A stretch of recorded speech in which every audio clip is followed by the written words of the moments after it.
Thanks for watching the Next News Network. It's time for your top stories.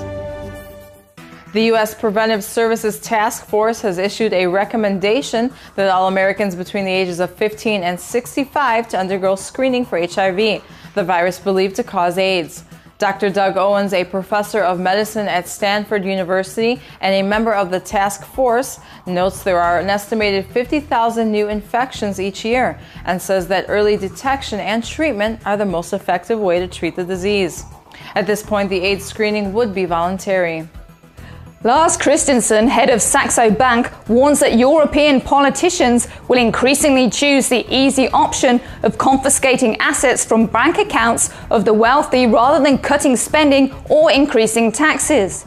Speaking on the British programme City AM, Christensen predicted there will be future bail-ins, that is, confiscations of bank deposits and other types of confiscation of wealth in the Eurozone, without a doubt. There's no other realistic way forward if politicians continue to fail to deal with the basic indebtedness problem across Europe. A review of more than 500 government documents by a Massachusetts legislative committee found that the family of the Boston Marathon bombing suspects received more than $100,000 in welfare benefits between 2002 and 2012. The benefits included cash, food stamps, and taxpayer-subsidized housing. The late bombing suspect, Tamerlan Tsarnaev, was given more than $5,500 in college aid. Although direct U.S. military intervention to Mali is forbidden by law, the Obama administration has announced that it will send a small group of military advisors to supplement the UN-organized multinational peacekeeping force that will be deployed to the African nation on July the 1st.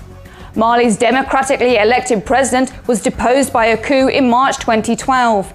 Islamist radicals, at least some of them veterans of the US-supported movement that overthrew Libyan ruler Muammar Gaddafi, now control much of the country.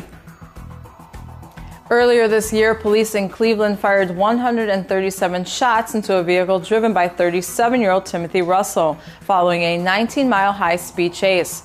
Both Russell and his passenger, 30-year-old Melissa Williams, were killed in the fusillade. Although both of them had drugs in their bodies, no weapons were found in the vehicle. 8 dozen police supervisors are now facing disciplinary action as a result of the incident. A grand jury is investigating the shooting and the 13 officers who were involved in it.